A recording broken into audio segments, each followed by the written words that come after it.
नाज़रीन आदाब, इस्तकबाल है आपका इस ख़ास प्रोग्राम में जहां बात होती है आपके हक़ की और कानून को जानने और समझने की। आज की इस पेशकश में हम जिस संगीन मसले पर गुफ्तगू करेंगे वो गरीबी और अमीरी नहीं देखता। नौजवानों के साथ साथ बच्चे भी उसका शिकार हो रहे हैं और बहुत तेज़ी से ये मसला समाज के हर तबके को अपनी चपेट में ले रहा है, और वो है ड्रग स्मगलिंग और ड्रग एडिक्शन। आपने ज़रूर कहीं ना कहीं किसी को इसकी चपेट में आते हुए देखा होगा। सन 1985 में नशीली अद्वियात की खेती करने, उसका इस्तेमाल करने, उसे लाने ले जाने, उसे रखने, इस सब को कंट्रोल करने के लिए, इस पर पाबंदी लगाने के लिए कानून लाया गया, narcotic drug and psychotropic substantive act, जिसे मुख्तसरन हम NDPS के नाम से जानते हैं। ये कानून आज के मौजूदा दौर में कितना अहम हो जाता है। इसके वो प्रोविज़न्स जिसको जानना और समझना हम सबके लिए ज़रूरी है, और इसके साथ साथ हमारी अदालतों के वो अहम फ़ैसले जो इसको और ज़्यादा वाज़ेह कर देते हैं। इस पर आज हम गुफ्तगू करेंगे। अगर आपके मन में इससे मुताल्लिक़ कोई सवाल है तो आप हमें वो सवाल फ़ोन के ज़रिए पूछ सकते हैं, ईमेल कर सकते हैं। हमारा टोल फ्री नंबर है 1800113060। आप हमें ईमेल कर सकते हैं। हमारा ईमेल एड्रेस है hopdurdu@gmail.com। आज के इस अहम मौजू पर गुफ्तगू करने के लिए हमारे साथ स्टूडियो में दो ख़ास मेहमान मौजूद हैं। हमारे साथ SPYM से एग्जीक्यूटिव डायरेक्टर जनाब डॉक्टर राजेश कुमार साहब मौजूद हैं। आपका बहुत बहुत इस्तकबाल है आज की इस पेशकश में।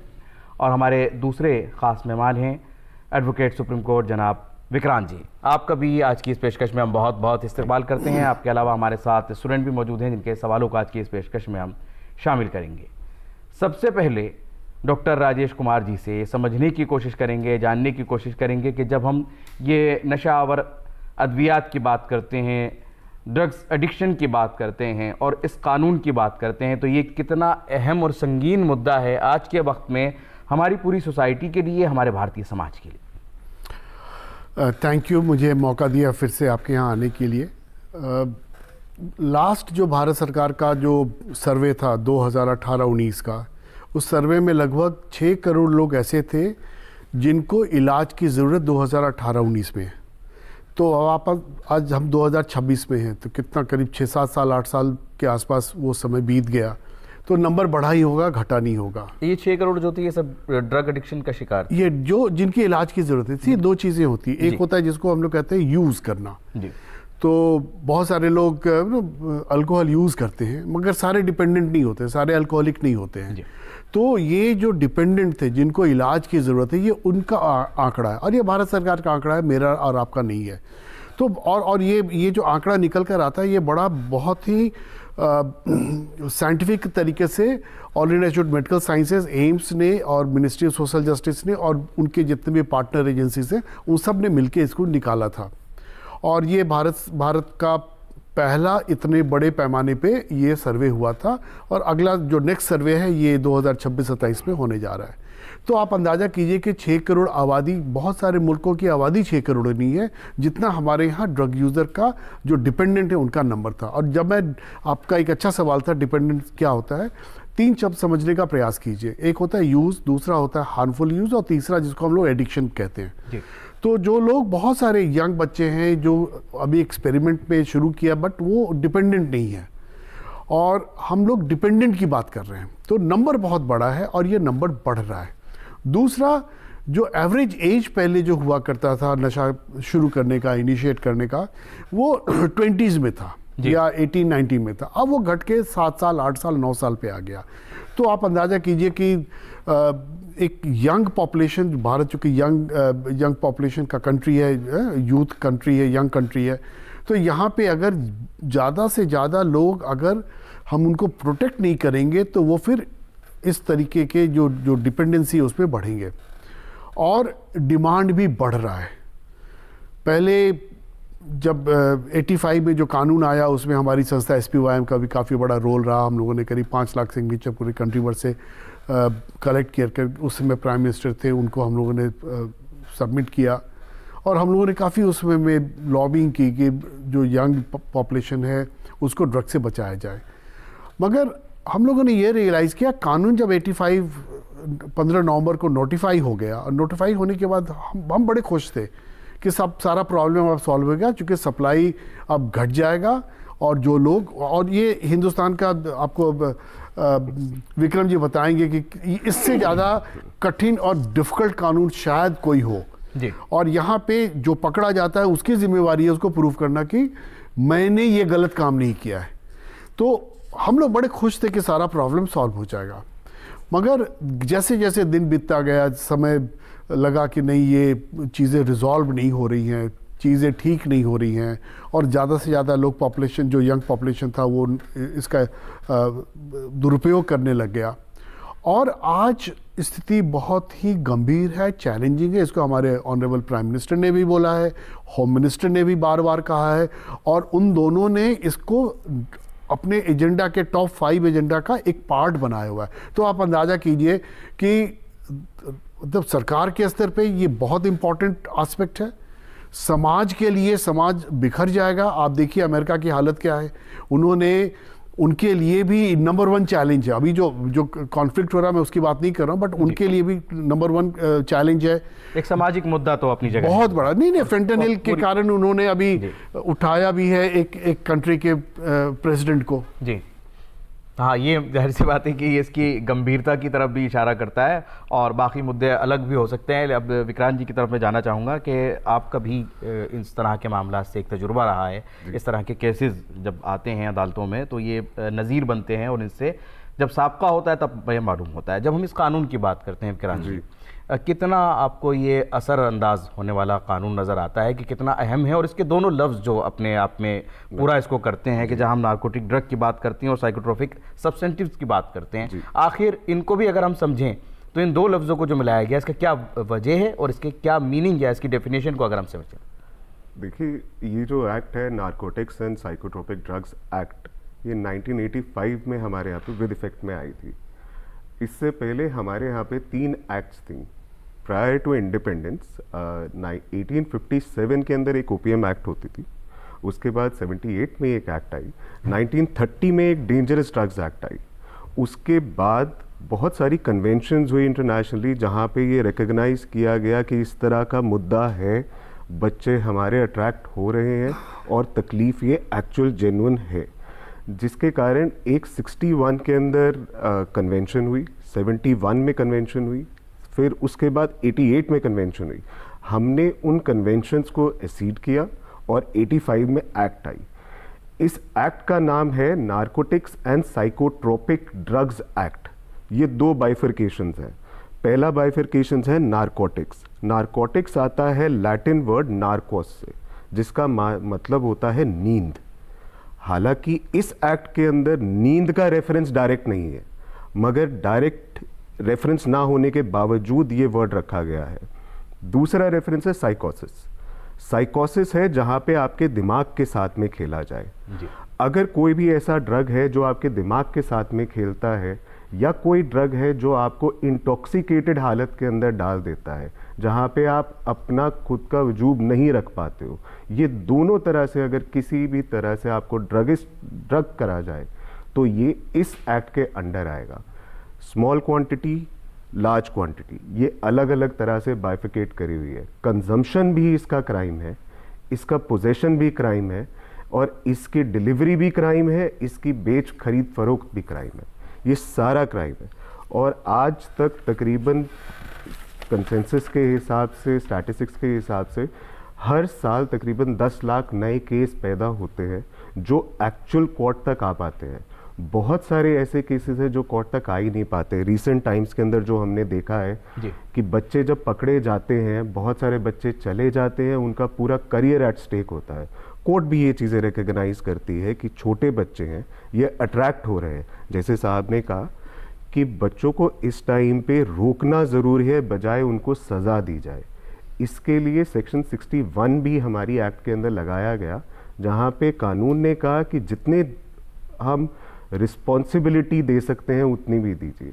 जो पावर दी है आपने कानून को, उसके साथ में आपके पास रिस्पॉन्सिबिलिटी भी होनी चाहिए।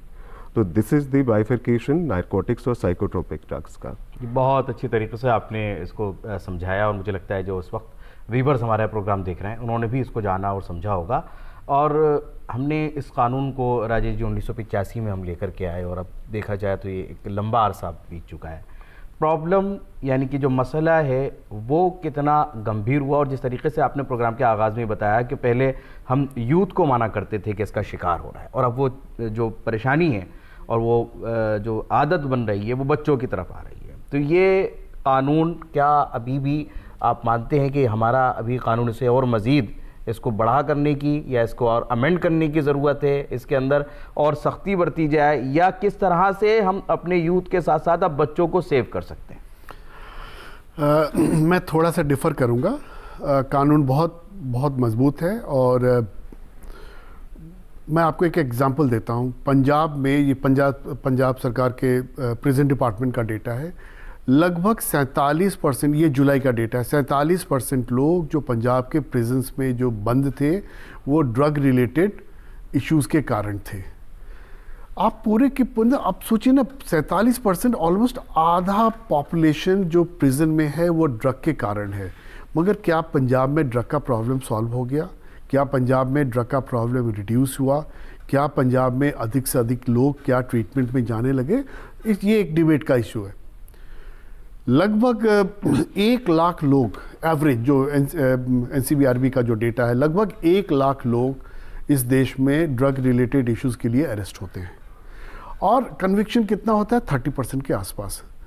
मैं ये नहीं कह रहा हूँ कि ये कानून नहीं होना चाहिए, कानून होना चाहिए, मगर कानून अकेला समस्या का समाधान नहीं है। और एक बड़ा मुद्दा ये है, और सर ने भी यही कहा कि 2 सेक्शन है, बड़ा इंपॉर्टेंट है जो यूज़र के पॉइंट ऑफ व्यू से। पहला सेक्शन है सेक्शन 27। सेक्शन 27 क्रिमिनलाइज करता है ड्रग यूज़ को, और इसमें किस किस कैटेगरी पर या किस किस स्टेजेस पर क्रिमिनलाइज उनको किया गया है? क्योंकि अक्सर ये भी देखा गया है कि बच्चों का इस्तेमाल अब इसके अंदर होने लगा है जी, और वो सिर्फ लाने ले जाने के लिए इस्तेमाल हो रहे हैं या अनजाने में इस्तेमाल हो रहे हैं। लेकिन जो ये प्रोग्राम देख रहे हैं, मैं चाहूँगा उनको आप बताएं कि अगर कोई इसका इस्तेमाल नहीं भी कर रहा है, लेकिन वो लाने ले जाने के अंदर उसका यूज़ हो रहा है या उसके बच्चे को इस्तेमाल किया जा रहा है, तो फिर उसमें ऐसे मामलात में कानून क्या कहता है? देखिए, एडल्ट के लिए थोड़ा कानून डिफरेंट है, और जो माइनर है उनके लिए कानून थोड़ा डिफरेंट है, और विक्रम जी आपको ज़्यादा डिटेल में बताएंगे। बट चूँकि हमारी संस्था बच्चों के लिए भी ट्रीटमेंट सेंटर चला रही है, लड़कियों के लिए ट्रीटमेंट सेंटर चला रही है, एक चीज़ समझने का प्रयास कीजिएगा। जो सबसे घटिया स्मैक, या स्मैक जैसा, मतलब हीरोइन का एडल्ट्रेटेड नाम है स्मैक, जो सबसे घटिया वो 2 करोड़ रुपए केजी है। 2 करोड़ रुपए केजी का मतलब है जो 1 ग्राम है वो करीब 2000 रुपये का हो गया। 2000 रुपया एक बच्चा एक दिन में कहाँ से लाएगा?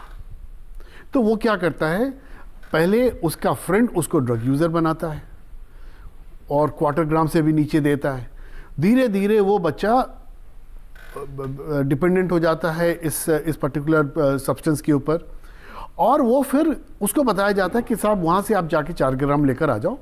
फिर वो 4 ग्राम जो है वो 8 ग्राम में कन्वर्ट होता है। तो जितने भी जो पैडलर इन्वॉल्व हैं वो अधिकतर यूज़र हैं, और यूज़र को आप प्रिजन में अगर ले भी जाइएगा तो कोई फ़र्क नहीं पड़ना है। जैसे अभी मैक्सिको में एक कार्टेल को मारा गया, वो बहुत अच्छा स्टेप था, और वो जितने भी वैसे कार्टेल, चाहे वो इंडिया में हो इंडिया के बाहर हो, उनको जो सज़ा देना है हम आपके साथ हैं। मगर एक जो यूज़र है जो 1/4 ग्राम ले रहा है, या और वो भी 1/4 ग्राम हाईली एडल्ट्रेटेड है, तो जब उसको टेस्ट कीजिएगा तो उसमें मतलब 0.01% मिलेगा उसकी जो प्योरिटी है। तो इन बच्चों को पता ही नहीं है कि मैं क्या कर रहा हूँ। उनके लिए एक फ़न है, उनके लिए ज़िंदा रहने का एक ये नज़रिया है, और उसके लिए वो क्या करते हैं, उसके लिए वो क्राइम करते हैं। जो चेन स्नैचिंग आपने देखा, मोटरसाइकिल का टायर गायब हो जाना, पेट्रोल गायब हो जाना, स्टेपनी गायब हो जाना, वो अपने ड्रग को सपोर्ट करने के लिए करते हैं। तो अधिकतर बच्चे, उनको पता ही नहीं है कि मैं कर क्या रहा हूँ। और अनफॉर्चुनेटली ये जो हमारा जो ऐसा तबका जो सुबह दोपहर शाम सिर्फ अपने परिवार को चलाने के लिए बिजी है, हस्बैंड वाइफ दोनों काम कर रहे हैं, उनको पता ही नहीं चलता कि उनका बच्चा कब नशे के चक्कर में पड़ गया। तो ये एक बड़ा मुद्दा है जिसको समझने की ज़रूरत है। सेक्शन 27 उसको क्रिमिनलाइज करता है, और सेक्शन 64A कहता है कि साहब आप एक बार उसको इलाज के लिए जाओ। सेक्शन 27 NDPS एक्ट का वो आपको कोई मौका ही नहीं देता है, और बहुत सारे ऐसे मतलब चीज़ें हैं जो कभी और मौका मिलेगा तो मैं आपको शेयर करूंगा। लेकिन ये दोनों सेक्शन जो हैं ये किस तरह से हम इसका तालमेल बिठा सकते हैं कि एक तरफ बात होती है सज़ा की और एक दूसरी तरफ सुधार की, तो इसको हम किस तरह से, पहले मैं विक्रांत जी से इसको समझने की कोशिश करूंगा, उसके बाद राजेश जी आपके पास आते हैं कि यहाँ जैसे दोनों सेक्शन बताए, 27 की भी बात की, 64 की भी बात की, तो हम इस कानून के तहत किस तरफ लेकर के जाते हैं जो भी इस तरह का मामला सामने आता है, सज़ा की तरफ या सुधार की तरफ? दोनों की तरफ। देखिए सेक्शन 27 जहाँ पे प्रोहिबिट करता है बहुत सारी चीज़ों को और क्रिमिनलाइज करता है, वहीं पे सेक्शन 45 भी आता है। सेक्शन 45 पुलिस को या इन्फोर्समेंट एजेंसी को भी किसी हद तक रोकने की कोशिश करता है, जहाँ पे जो ऑनेस्ट लोग हैं उनके राइट्स इन्फ्रिंज ना हो जाए। मजिस्ट्रेट की प्रेजेंस ज़रूरी है। जहाँ पे क्रिमिनलाइज हो रहा है 27 के अंदर, वहीं पे 64A है जहाँ पे आप इनकी रिहैबिलिटेशन करते हो। 3 तरह के अलग ड्रग्स हैं ये, सबकी स्मॉल क्वांटिटी है, कमर्शियल क्वांटिटी है। यहाँ पे डिफरेंस आएगा कि जो कंज्यूमर है, जो एंड यूज़, जो बच्चे यूज़ कर रहे हैं, वो स्मॉल क्वांटिटी के कंज्यूमर है, उनको 1 साल का सज़ा का प्रावधान है, 10,000 रुपये तक की उनके ऊपर पेनल्टी है। जहाँ पे आप कमर्शियल क्वांटिटी पे आते हैं वहाँ पे 10 से 20 साल का प्रावधान है और 20 से 5 लाख रुपए तक का इसके अंदर पेनल्टी का क्लॉज है। अब प्रॉब्लम यहाँ आती है कि जहाँ पे ये बच्चे जो फर्स्ट यूज़ कंज्यूमर बनते हैं, ये जब पेडलर बन जाते हैं, जब इनके पास पोजेशन क्वांटिटी ज़्यादा हो जाती है, तब ये प्रॉब्लम उठ करके आती है कि अब इनको क्या हम स्मॉल क्वांटिटी में कंसीडर करके बच्चे माने और इनको प्रोबेशन के ऊपर छोड़ दिया जाए, इनके करियर को देख रेख में ध्यान रखा जाए, या फिर इनको एक्चुअल कमर्शियल क्वांटिटी में मान करके और इनको आगे सज़ा दी जाए। आप ये चीज़ समझिए सर कि आपने अगर एक बच्चे को जो 18 से 25 साल की उम्र में है, अगर आपने उसको इस क्रिमिनल एक्ट के अंदर कंज्यूम कर लिया, अगर लॉ एनफोर्स हो गया उसके ऊपर, इट बिकम्स वेरी डिफ़िकल्ट, बहुत मुश्किल हो जाता है उसके लिए इस पूरे नेक्सस से बाहर निकल पाना। और हम सभी का, लॉ का, पूरे कानून का, पार्लियामेंट का यही पहला मोटिव है कि इन बच्चों को इस क्रिमिनलाइजेशन से बाहर निकालना है, इस प्रॉब्लम से बाहर निकालना है। सिर्फ इनको सज़ा दे करके हल नहीं निकलेगा। बिल्कुल आपने सही कहा, और मैं राजेश जी से भी इस पर ओपिनियन चाहूँगा कि सुधार जो है वो कितना अहम मानते हैं, क्योंकि जिस तरीके से विक्रांत जी ने कहा कि अगर हम सज़ा के तरफ इनको ले जाते हैं तो कहीं ना कहीं ऐसा भी होगा कि उनकी पूरी लाइफ के ऊपर इसका असर पड़ेगा, और जो प्रोडक्ट हमारे देश के लिए, हमारे देश को आगे बढ़ाने के लिए सही दिशा में, सही सिमत में इस्तेमाल होना चाहिए, उसकी डायरेक्शन भी गलत हो सकती है। जी राजेश जी। देखिए, अलग अलग लेवल पे सरकार को इंटरवीन करने की ज़रूरत है। जैसे क्रिमिनल जस्टिस सिस्टम में मोस्टली जो मजिस्ट्रेट्स हैं या जो जजेस हैं, उनको इसके ऊपर ओरिएंटेशन बहुत कम है। दिल्ली में तो थोड़ा बहुत प्रयास किया गया है, दिल्ली जुडिशल एकेडमी ने काफ़ी इसमें काम किया है, एक्सक्यूज मी। और पुलिस को भी आपको ओरिएंटेड ट्रेन करने की ज़रूरत है। जैसे पुलिस अगर उसको मतलब सामने दिख रहा है कि ये यूज़र है मगर ये कार्टेल का पार्ट नहीं है, ये यूज़र है मगर किसी सिंडिकेट का पार्ट नहीं है, तो उसको 64A में क्यों नहीं डायरेक्टली उसको, और हम लोगों ने प्रयास किया है, ऑनरेबल हाईकोर्ट के साथ भी हम लोग इस पर काम करने का प्रयास कर रहे हैं कि उसको डायरेक्टली पहली बार ही उसको 64A में दे के आप उसको ट्रीटमेंट सेंटर में भेजिए जी। और एक प्रोविज़न है एनडीपीएस एक्ट में, उसको कहते हैं कि ये सेंटर्स नोटिफाई होंगे। देखिए 1985 15 नवंबर को ये बन गया कानून, और आज लगभग कितना 40 साल हो गया जी। 40 साल में सेंटर्स आज तक नोटिफाई नहीं हुए हैं। तो अगर जजेस के सामने में एक बड़ी मतलब हमारे पास आते हैं, मगर वो चूंकि हमारा 1-to-1 रिलेशन है इसलिए वो हमारे पास रेफ़र होकर आ जाते हैं ट्रीटमेंट के लिए। मगर जब तक सरकार इसको नोटिफाई नहीं करेगी, हर स्टेट में जितने भी ट्रीटमेंट सेंटर्स हैं, जब तक उसको नोटिफाई नहीं किया जाएगा तब तक चीज़ें नहीं होगी। अब दूसरा प्रॉब्लम ये है कि अधिकतर स्टेट्स में जो नंबर ऑफ ट्रीटमेंट सेंटर्स हैं वो भी बहुत कम है, कहीं 1 है कहीं 2 है, जो छोटे छोटे स्टेट्स हैं। तो ये दोनों पे काम करने की ज़रूरत है कि जो ट्रीटमेंट फैसिलिटीज़ है उसको अवेलेबल करने की ज़रूरत है, और क्रिमिनल जस्टिस सिस्टम में जो इम्पोर्टेंट लोग हैं, जैसे for example NDPS court Delhi में है, तो एनडीपीएस कोर्ट के जितने भी जजेस हैं उनको इसके बारे में पता है, मगर वो शायद बैक ऑफ द माइंड में ये नहीं उन्होंने पूछा पूछते हैं वो 6 महीने के बाद। अगर वो ऑलरेडी बच्चा या आदमी 6 महीने तक प्रिजन में रह चुका, उसका तो नेचुरली डिटॉक्स हो गया, तो उसको रिहैब में भेजने की, तो ये 2 इंपॉर्टेंट है जहाँ पे क्रिमिनल जस्टिस सिस्टम में जो लोग इन्वॉल्व हैं उनकी ट्रेनिंग होनी चाहिए, टाइमली उनका ओरिएंटेशन होना चाहिए और सेंटर्स का नोटिफिकेशन होना चाहिए। यानी ट्रीटमेंट सेंटर्स को भी आप चाहते हैं कि वो अपनी असल तादाद के साथ सामने आए और ताकि जहां पर उनको भेजा जा सके। अभी इस पर इसी मौजू पर बातचीत का सिलसिला यूं ही जारी रहेगा। यहाँ वक्त एक छोटे से ब्रेक का, वक्फे के बाद फिर हाजिर होते हैं।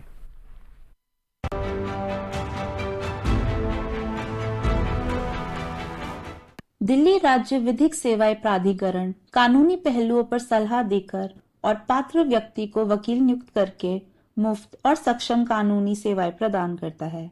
पात्रता: महिलाएं एवं बच्चे, कस्टडी में व्यक्ति, दिव्यांग व्यक्ति, एसिड अटैक पीड़ित, SC/ST, HIV/AIDS संक्रमित व्यक्ति, मानव व्यापार या बिगाड़ का शिकार व्यक्ति, औद्योगिक कर्मी, वरिष्ठ नागरिक अथवा किन्नर जिनकी वार्षिक आय 4 लाख से कम हो, वह व्यक्ति जिनकी वार्षिक आय 3 लाख से कम हो। टोल फ्री 24/7 हेल्पलाइन 1516 पर आज ही संपर्क करें।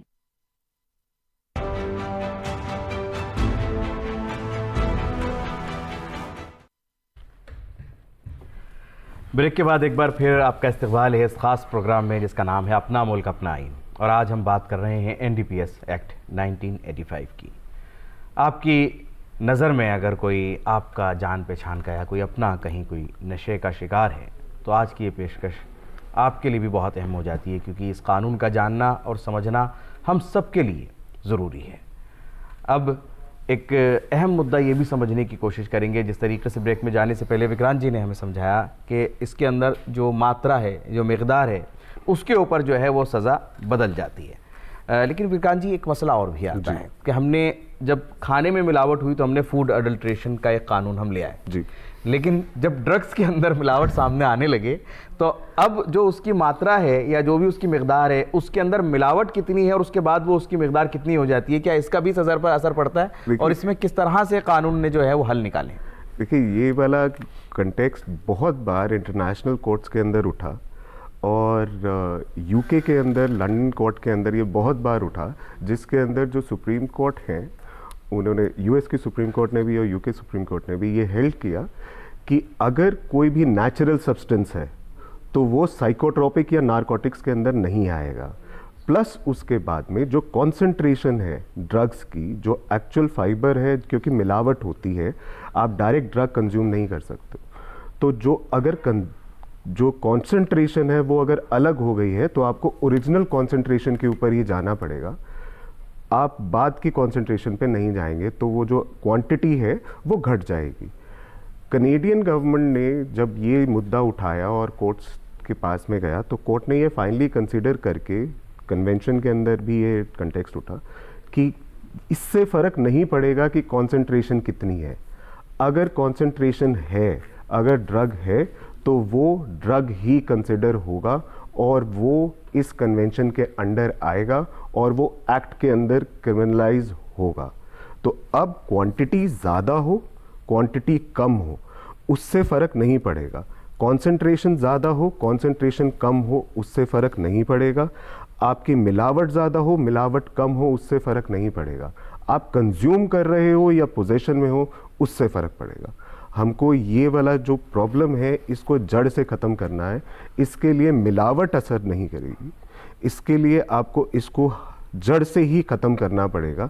मिलावट का कंसिडरेशन इसमें नहीं रहेगा। इसके अंदर जो है अडल्ट्रेशन का मसला आपके मुताबिक जो है वो नहीं है। इसी पर मैं राजेश जी से भी समझना चाहूँगा कि कितना अब ये जो माना कि जो उसका इस्तेमाल करते हैं उनके लिए भी देखा जाए तो ये ख़तरा बढ़ जाता है, क्योंकि वो अनजाने में इस्तेमाल कर रहे हैं और अगर उनको भी कहीं केमिकल्स वगैरह कुछ इस तरह के इस्तेमाल वो कर लेते हैं तो उनकी भी जान का ख़तरा है और बहुत सारे लोग इसके अंदर फिर मौत का शिकार भी हो जाते हैं। आपने बड़ा अच्छा मुद्दा उठाया, थैंक यू। देखिए, 2 तरह के ड्रग्स हैं, एक है नेचुरल ड्रग जिसको नार्कोटिक्स ड्रग कहते हैं, दूसरा है सिंथेटिक ड्रग। तो सिंथेटिक ड्रग में ओवरडोज बहुत कॉमन है और मैं आप चूँकि इंडिया में वो डेटा नहीं है ओवरडोज का, पिछले साल मतलब 23-24 तक अमेरिका में लगभग 1 लाख लोग ओवरडोज से मर रहे थे। उस फेंटानिल वहाँ का मेजर प्रॉब्लम है, ये ओपिएट सिंथेटिक है। और हिंदुस्तान में अच्छी बात यह थी कि स्ट्रीट लेवल पे जो ड्रग था वो हाईली एडल्ट्रेटेड था, तो उसके ओवरडोज से कोई नहीं मर रहा था। अच्छा, वहाँ हाईली एडल्ट्रेशन जो था वो काम आ रहा था, नहीं, लोगों की वहाँ जान पे बचाने में। सिंथेटिक ड्रग था तो वो बॉडी उसको संभाल नहीं पा रहा था। और इन हिंदुस्तान में इनफैक्ट वहाँ के एक कांग्रेसमैन ने मुझे एक मेल भी भेजा कि साहब इंडिया में फेंटानिल लोग क्यों नहीं यूज़ करते, यहाँ ओवरडोज से डेथ क्यों नहीं होता है। तो मैंने उनको पूरा एक रिसर्च करके बताया कि हमारे लिए स्ट्रेंथ है, मगर समस्या मतलब डोज ओवर हो ही नहीं पाती, चाहते हुए। डोज ओवर नहीं हो पाता है। होता है अगर वो सिंथेटिक ड्रग ले रहे हैं तो सिंथेटिक ड्रग में ये बहुत कॉमन है। दो चीज़ें समझने का प्रयास कीजिएगा क्योंकि ये कानून से रिलेटेड है जी। एक है जिसको हम लोग कहते हैं डिमांड, दूसरा हम लोग कहते हैं सप्लाई।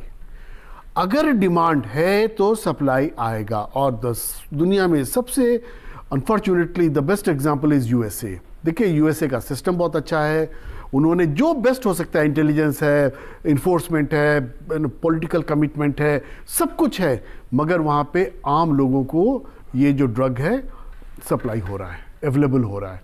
आप अगर वहाँ पे अगर आप गूगल करेंगे ड्रग प्रॉब्लम इन अमेरिका या homeless and drug in America तो आपको इतना भयावह वो वीडियोस मिलेंगे जो आप शायद नहीं देख पाएँ। तो डिमांड अगर है तो सप्लाई आएगा।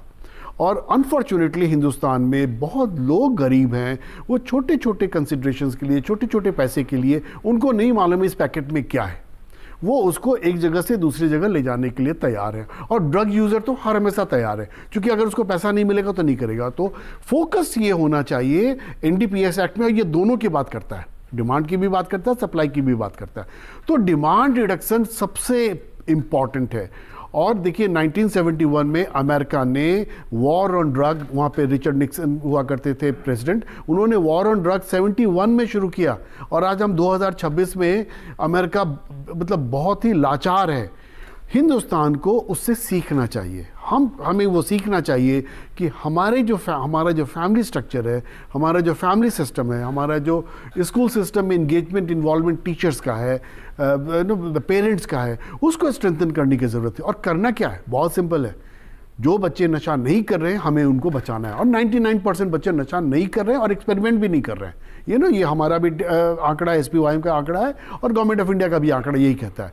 तो डिमांड को घटाना है, उसमें स्ट्रेटजी 1 जो नशा नहीं कर रहा वो नशा नहीं करे, स्ट्रेटजी 2 जिन्होंने एक्सपेरिमेंट करना शुरू किया है उसको आप वापस वो ग्रीन जोन में लेकर आए, नंबर 3 जिन्होंने शुरू किया है उनको वापस ट्रीटमेंट में लाए। यहाँ पे एक समस्या ये हो जाती है, स्टिग्मा बहुत बड़ा रोल प्ले करता है। माँ बाप छिपाते हैं, माँ बाप बताते नहीं हैं, और जब मसला एक लेवल के आगे चला जाता है। मैं आपको कल की बात बताता हूँ, हमारी संस्था में एक महिला आई, वो अर्ली 80s में होंगी या लेट 70s में होंगी, और उनका बच्चा जो था वो 52-53 का था।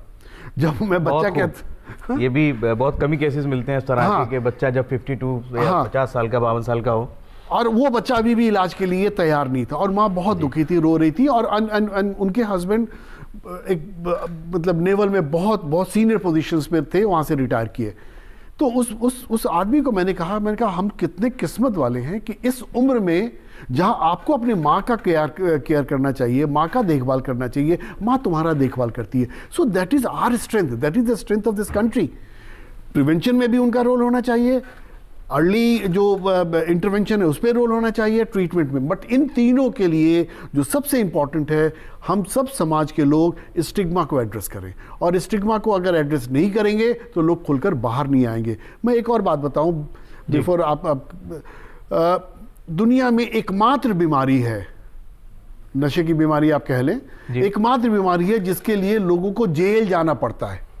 जेल जाने की जरूरत नहीं है। अगर कोई बीमार है, WHO इसको बीमारी कहता है, DSM-4-5 जो अमेरिकन जो मैनुअल्स है वो कहता है, दुनिया भर के लोग कहते हैं ये बीमारी है। अगर बीमारी है तो उसका इलाज होना चाहिए, इलाज के लिए उसको जेल की जगह ट्रीटमेंट में जाना चाहिए।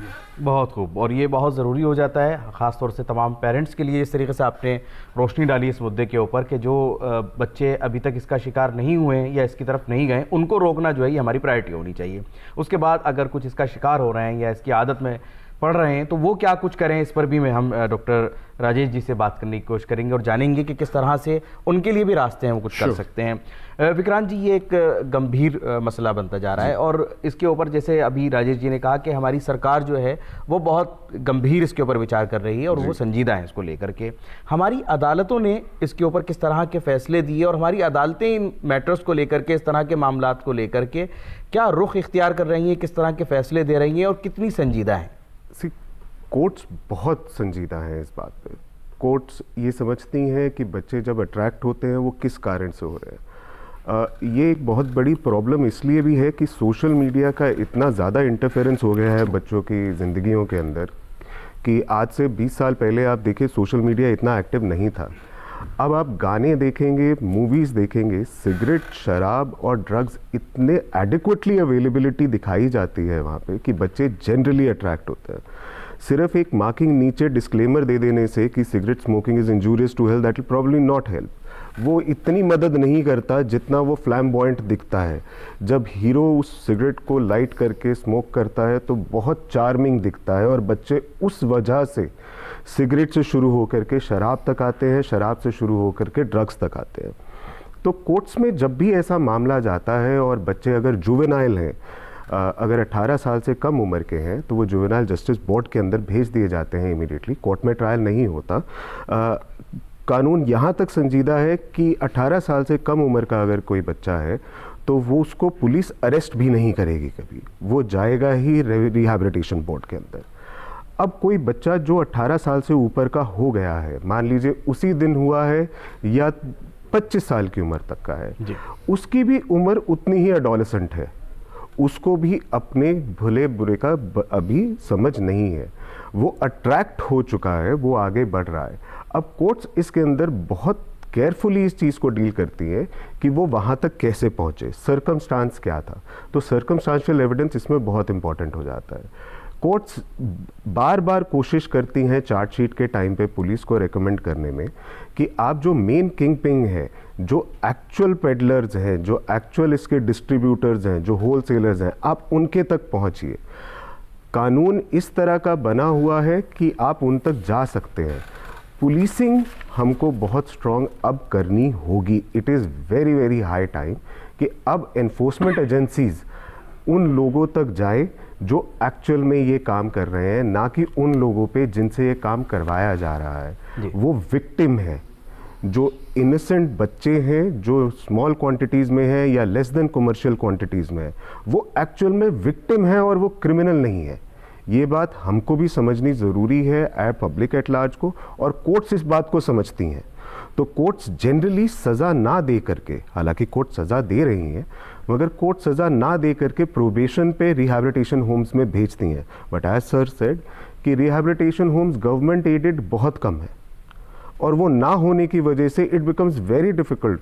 कोर्ट के लिए बहुत मुश्किल हो जाता है कि अगर बच्चों को किसी की देख रेख में भेजना है तो कैसे भेजें। अगर कोई प्राइवेट इंस्टीट्यूशन है जो ऐसा कर सकती है, उस प्राइवेट इंस्टीट्यूशन के एक्सपेंसेस बियर करने के लिए पेरेंट्स इनकेपेबल होते हैं। बड़े घरों के बच्चे वैसे भी निकल जाते हैं, लेकिन जहां मामला गरीब लोगों का होता है उनके लिए बहुत ज़्यादा दिक्कतें आती हैं और उनके लिए ज़रूरी है कि इस तरह के ट्रीटमेंट सेंटर्स जो हैं उनकी तादाद बढ़ाने की और उन्हें एस्टैब्लिश करने की ज़रूरत है। यहाँ अब हम अपने प्रोग्राम के क्वेश्चन आंसर सेशन की तरफ चलते हैं। हमारे साथ स्टूडेंट मौजूद हैं, आइए जानते हैं कि उनके क्या सवाल हैं, क्या पूछना चाहते हैं। जी, क्या नाम है आपका और क्या सवाल पूछना चाहती हैं? मेरा नाम ख्वाहिश है और मेरा सवाल ये है कि जो यंगस्टर्स ड्रग डिपेंडेंस में हो जाते हैं तो हम उनको रिहैब भेजें या हम उनको जेल भेजें? अगर हम उन्हें जेल भेजेंगे तो उनका 10 साल ख़राब हो जाएंगे और उनका पूरा कैरियर ख़राब हो जाएगा।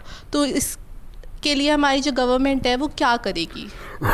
इसी मुद्दे पर हम लोग अभी चर्चा कर ही रहे थे कि किस तरह से उनको हम रिहेबिलिटेशन सेंटर की तरफ रवाना करें या उनको सज़ा का इंतज़ाम करें। और विक्रांत जी ने इसके ऊपर बहुत अच्छा आंसर दिया कि इस चीज़ को हमारे लिए भी समझना ज़रूरी है और हमारी अदालतें भी इस चीज़ को समझ रही हैं कि ये लोग विक्टिम हैं, ये लोग क्रिमिनल नहीं हैं। लेकिन अगर विक्रांत जी इस सवाल के संदर्भ में ही इससे जुड़ करके अगर हम देखें, आंकड़े क्या बता रहे हैं? क्या वाकई जो यूज़र्स हैं इसके आमतौर पर उनके अंदर तादाद जो हम देखते हैं तो मैक्सिमम जो यूज़र्स हैं वही इसके अंदर क्राइम करते हैं, वही पैडलर्स बन जाते हैं, या फिर यूज़र जो है वो सिर्फ यूज़ करता है और चला जाता है और पैडलर्स जो हैं या सिंडिकेट जो हैं उनकी तादाद जो है वो अलग है? देखिए, इसका आंसर 3 फोल्ड में मैं दे सकता हूँ। पहले बच्चे हैं जो रिमोटली पकड़े जाते हैं। इमीडिएट जो सड़क के ऊपर पकड़ा गया है, जो कार के अंदर ले जाता हुआ पकड़ा गया है, वो एंड यूज़ कंज्यूमर है। उसके पास क्वांटिटी, स्मॉल क्वांटिटी मिलती है। वहाँ से पुलिस इन्फोर्समेंट एजेंसी को जाना होता है उस आदमी तक जहाँ से उन्होंने परचेजिंग करी, वो वहाँ तक चले जाते हैं। उसके बाद आता है नेक्सस और कार्टेल, जिनका इतना बड़ा नेक्सस है कि जिसकी वजह से इन्फोर्समेंट एजेंसी भी कहीं ना कहीं वहाँ तक नहीं पहुँच पाती। उसके कारण सारा इन्फ्लक्स जो है वो उसी विक्टिम के ऊपर आ जाता है जो उस टाइम पे अरेस्ट हुआ, क्योंकि उसके पास पोजेशन में वो स्मॉल क्वांटिटी थी। तो एंड रिजल्ट के अंदर नेक्सस और कार्टेल वाले लोग जो एक्चुअल वेयर हाउसिंग और डिस्ट्रीब्यूशन कर रहे हैं, वो लोग कभी लाइमलाइट में आ ही नहीं पाते, वो कभी कोर्ट के दरवाजे देख ही नहीं पाते, वो एनफोर्समेंट एजेंसी उन तक पहुंच ही नहीं पाती है। और इसका विक्टिम एक्चुअल वो छोटा यूजर बन जाता है जो अभी अभी अट्रैक्ट होकर के वहां तक पहुंचा है। राजेश जी कितना एग्री करते हैं इस बात से, और कितने मैं आपका ओपिनियन लेना चाहूँगा? मैं 100% मैं दो तीन आंकड़ा आपको देता हूं। और क्वाइस का सवाल बहुत अच्छा है, थैंक यू क्वाइस फॉर दिस क्वेश्चन। पिछला जो सर्वे था, उस सर्वे में लगभग 2,40,00,000 लोग ओपिएट का मतलब है जो अफीम से जो प्रोडक्ट बनता है, स्मैक है, हीरोइन है, पैथेडिन है, मॉर्फिन है, और भी बाई प्रोडक्ट्स हैं। तो जस्ट कैलकुलेशन के लिए, जस्ट मैं सिंप्लीफाई, चूँकि जो दर्शक हैं वो शायद कैलकुलेट नहीं कर पाए, मैं उनके लिए एक कैलकुलेशन दे रहा हूँ। अमूमन एक व्यक्ति आधा ग्राम के आसपास साल में पर डे यूज़ करता है एडल्ट्रेटेड स्मैक या हीरोइन या ओपिएट, जो भी आप कह लें। ये जो भी लोग इस्तेमाल कर रहे हैं, जो एवरेज मैं बता रहा हूँ, एवरेज कुछ क्वार्टर ग्राम करेगा, कुछ एक ग्राम करेगा। ठीक। और तो 2 करोड़ लोग, मतलब आप 40 लाख हटा दीजिए, 2 करोड़ लोगों को अगर आप आधे ग्राम से आप मल्टीप्लाई कीजिएगा तो 1 करोड़ ग्राम मिल गया। और 1 करोड़ ग्राम को अगर आप केजी में कन्वर्ट करने के लिए 1000 ग्राम से अगर आप उसको डिवाइड करेंगे तो करीब 10,000 केजी मिल गया जी। 10,000 केजी एक दिन का है, उसको आप 365 से गुणा कीजिएगा तो करीब 40 लाख केजी इस देश में ओपिएट यूज हो रहा है भारत सरकार के आंकड़ा के हिसाब से। नंबर 1। नंबर 2, जो सबसे घटिया मैंने आपको कहा, वो 2 करोड़ से नीचे का नहीं है। अब आप कैलकुलेट कीजिए, 40 लाख केजी, 2 करोड़। तीसरा बहुत इंपॉर्टेंट, एक उसको हमने ना वो सारा डिस्काउंट करके 173 लाख करोड़ आप अंडरवर्ल्ड को पंप कर रहे हैं ड्रग में, एक ड्रग का जो ओपिएट्स है। यानी इस तरह अभी किसी की नजर भी नहीं जा रही थी। हाँ, कि हम किस तरह से अंडरवर्ल्ड को कहीं ना इस कहीं साल का भारत सरकार का जो बजट है जी 26-27 का, मेरे ख्याल से वो 53 लाख करोड़ या 54 लाख करोड़ के आसपास का, 173 लाख करोड़ जी। मगर ये वो छोटी छोटी पुड़ियों में बटा हुआ है जी। तो जो किंग पिन है वो कौन है, कहाँ है, उसको लोग नहीं पकड़ रहे हैं। एक जो निरीह है, जो मतलब यंग बच्चे हैं, किसी के साथ उन्होंने गांजा किसी के कहने पे ले लिया, रेसिस्ट नहीं कर पाए, पीयर प्रेशर बहुत ज़्यादा था, अगर वो पकड़ा गया उस दिन तो वो प्रिजन में जाएगा। विक्रांत जी, अभी हमने जब तीनों हमारे नए कानून 2023 में आए, इसमें हमने एक ऑर्गेनाइज क्राइम का भी हमने देखा कि कॉन्सेप्ट आ गया। क्या उस तरह की जब कैटेगरीज आ गई हैं, तो जैसे अभी राजेश जी ने बताया कि एक पूरा एक सिंडिकेट है और लोग उसमें जुड़े हुए हैं और एक आखिरी वाला जो है वो फंस जाता है, तो क्या ऑर्गेनाइज क्राइम के आने के बाद में इस तरह से हम इन सब के ऊपर एक इनको कानून के दायरे में लाने में, इनको सज़ा की तरफ ले जाने में कामयाब होंगे? फ़िलहाल अभी कानून की और रिफॉर्म्स की ज़रूरत है हमको। स्पेसिफिकली नारकोटिक्स के ऊपर कोई अमेंडमेंट नहीं आई है, जिसकी हमको बहुत ज़्यादा ज़रूरत है, क्योंकि छोटी क्वांटिटीज़ बहुत बढ़ गई हैं। अब आप देखें कि चरस, गांजा, भांग, अल्कोहल क्योंकि रेगुलेटेड के अंदर आ जाती है, गवर्नमेंट उसको रिकग्नाइज करती है, इसलिए अलाउ कर देती है, मगर चरस, गांजा, कोकेन, ये चीज़ें आज भी साइकोट्रोपिक के अंदर है। ये कहाँ से ट्रैवल कर रही हैं, किस मीडियम से ट्रैवल कर रही हैं, गाड़ी में है, फ्लाइट के अंदर है, किसी को कैसे नहीं पता चल रहा, जब हमारे यहाँ पे इतनी स्ट्रॉन्ग एनफोर्समेंट एजेंसी है। एंड इंडिया के अंदर क्योंकि इसकी और कल्टीवेशन इतनी बड़ी मात्रा में इतनी जो बड़ी आ रहे हैं वो मात्रा में। कैसे आ रहे हैं। एक सवाल ले लेते हैं यहाँ पर, क्योंकि प्रोग्राम अपने आखिरी मरहले में है। जी, क्या नाम है आपका और क्या सवाल पूछना चाहती हैं? लवी है। मेरा दूसरा सवाल ये है कि अगर हमारा कानून इतना मजबूत है, इतना स्ट्रॉन्ग है, तो ये ड्रग्स आ कहाँ से रहे हैं? वही सवाल जिस पर हम लोग चर्चा कर रहे थे, उसी से मुताल्लिक इन्होंने सवाल किया। बहुत ही देखा जाए तो गहराई से ऑब्जर्व कर रही थी इस प्रोग्राम को। जी राजेश जी, का बड़ा अहम सवाल। आपने भी कहा कि इतनी लाख की मात्रा में और आते हैं। नहीं, कि पल्लवी जी, का सवाल बहुत बहुत रेलिवेंट, समझने का प्रयास कीजिएगा। जी। हम लोग कहाँ कंट्रोल कर रहे हैं? हम लोग बॉर्डर्स पे कंट्रोल कर रहे हैं। अब ड्रोन से ड्रग आ रहा है, क्योंकि हम लोग पंजाब में काम कर रहे हैं, अलग अलग बॉर्डर्स पे काम कर रहे हैं, ड्रोन से ड्रग आ रहा है। अब ड्रोन कितना आप कंट्रोल कर सकते हैं, अभी जो गल्फ वॉर चल रहा है उसमें आप समझ सकते हैं, मैं उसके डिटेल में नहीं जाऊंगा। दो चीज़ें इस देश में पिछले 2-3 साल में हुआ है। एक है एआई के थ्रू ड्रग के मॉलिक्यूल्स को मॉडिफाई किया जा रहा है, और फिर विक्रांत जी का कोई क्लाइंट होगा, बोलेगा कि साहब मैंने ये पर्टिकुलर ड्रग तो ड्रग था ही नहीं, ये तो मैंने केमिकल बेचा है, केमिकल यूज़ किया है जो नोटिफाइड नहीं है, क्योंकि एआई ने उसको बदल दिया।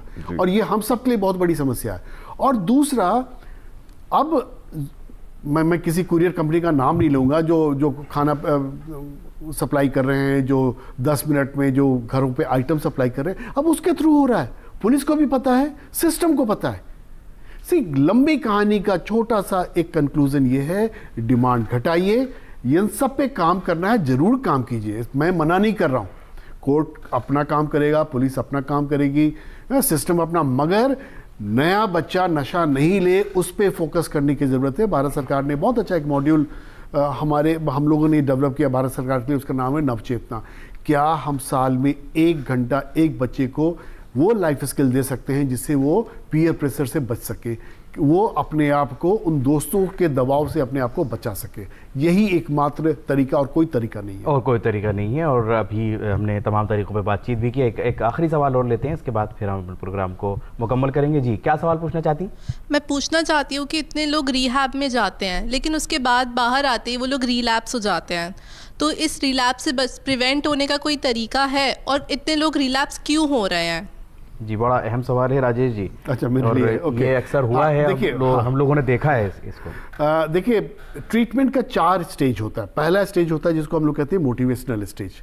अधिकतर लोग जो ट्रीटमेंट में जाते हैं वो मोटिवेटेड नहीं होते हैं। दूसरा फेज होता है जिसको हम लोग डिटॉक्स कहते हैं। डिटॉक्स का मतलब है उसके अंदर जो परेशानी है, टूटन है, पेन है, वो मेडिकल तरीके से। तीसरा उसका होता है रिहैबिलिटेशन, जो 2 से 4 महीना 5 महीना लगता है। और चौथा फेज होता है, उसको हम लोग कहते हैं रिकवरी सपोर्ट, कि जब वो इलाज करके बाहर निकला है तो क्या उसके लिए कोई मेंटर है, कभी अगर उसके दिमाग में कोई बात आई कि एक दिन हम ले लेते हैं, मुझे कुछ नहीं होगा, तो वो क्या सपोर्ट सिस्टम है। जब तक ये चारों नहीं होगा, इलाज नहीं होगा। और इसमें सबसे खतरनाक वो चौथा पिलर जो जाता है, जहां वो बाहर जाते के साथ ही उसको फिर उसके ग्रुप के लोग मिल जाते हैं, एकदम वो खड़े हैं कि आजा मेरे साथ। हाँ, उनसे बचाना। और यहाँ जो है घरों की जिम्मेदारी, विक्रांत जी, ख़ास तौर से जो हमारा एक जॉइंट फैमिली का कल्चर रहा है भारत के अंदर, ये कल्चर किस तरह से काम कर सकता है इन चीज़ों को रोकने में? विक्रांत जी, देखिए, बहुत ज़्यादा काम कर सकता है। अगर पेरेंट्स का सुपरविजन और सर्वेलेंस रहे तो बच्चे नहीं भटकेंगे, ये चीज़ हम मानते हैं। कानून एक दायरे तक बनाया जा सकता है। अब कानून इतना स्ट्रॉन्ग आपने बनाया कि आपने कहा कि हर हिंदुस्तानी पे लागू होगा, हर वो इंसान जो हिंदुस्तान में आ रहा है उसके ऊपर लागू होगा। कोई ऐसी वेसल है, कोई ऐसी एयरक्राफ्ट है जो हिंदुस्तान में रजिस्टर्ड है, वो कहीं और जा रही होगी, उस पे लागू होगा। कोई ऐसा हिंदुस्तानी है जो बाहर जा कर के ऐसा काम कर रहा है, उस पे भी लागू होगा। कानून बना दिया, इसकी सुपरविजन कैसे करेंगे? इसकी सुपरविजन के लिए माँ बाप जब बच्चों को डांटते हैं कि आप अच्छी पढ़ाई करिए, आप अच्छे नंबर लेकर के आइए, अच्छी नौकरियाँ लीजिए, तो माँ बाप क्यों नहीं इस चीज़ को भी सुपरवाइज कर रहे हैं कि बच्चे कहीं भटक तो नहीं रहे? इसको सुपरवाइज करना बहुत ज़रूरी है। 1 मिनट के अंदर ही मैं राजेश जी पे से भी चाहूँगा इस पर ओपिनियन कि कितनी अहम जिम्मेदारी हो जाती है एक घर की, परिवार की, समाज की। देखिए, जिम्मेवारी है, बट क्या हमने उन पेरेंट्स को बताया कि ऐसा हो सकता है? क्या हमने उन पेरेंट्स को ट्रेन किया? मैं ये नहीं कहता हूँ कि फॉर्मल ओरिएंटेशन, ये जो प्रोग्राम है, इस ऐसे प्रोग्राम होने चाहिए जहाँ माँ बाप को पता हो कि अगर मेरा बच्चा अगर एक्सपेरिमेंट करने लग गया तो मैं किसके पास जाऊँ। आपको नहीं मालूम है, आजकल के बच्चे माँ बाप को कितना परेशान करते हैं, वायलेंट हो जाते हैं, इमोशनल अत्याचार करते हैं। तो मतलब ये स्टेट की भी जिम्मेवारी है कि जो लोग बच्चा पैदा करने जा रहे हैं या बच्चा जिनका हो गया है, चाहे तो स्कूल में पीटीए में उनको बताया जाए या कोई सिस्टम डेवलप किया जाए सोशल मीडिया के थ्रू, हम लोगों ने ऐसा कुछ किया है, मगर इसको लार्ज स्केल पे करना है कि जहां माँ बाप को पता चले कि अगर कुछ हो रहा है तो मैं किससे जाके सपोर्ट लूँ। बहुत खूब, ये बहुत ज़रूरी और बहुत अहम बात आपने कही और मैं शुक्रगुजार हूँ आप दोनों का कि आपने इस अहम और संगीन मसले के ऊपर आज आपने रोशनी डाली। स्टूडेंट्स का भी शुक्रिया कि आपने आज के इस प्रोग्राम को खूबसूरत बनाया और नाज़रीन आपका भी बहुत शुक्रिया इस प्रोग्राम को मोहब्बत से नवाजने के लिए। इसी के साथ आज की इस पेशकश को हम यही मुकम्मल करेंगे, फिर हाजिर होंगे किसी अलग कानून पर, किसी अलग मौजू पर गुफ्तगू के साथ। तब तक के लिए इजाज़त दीजिए, आदाब।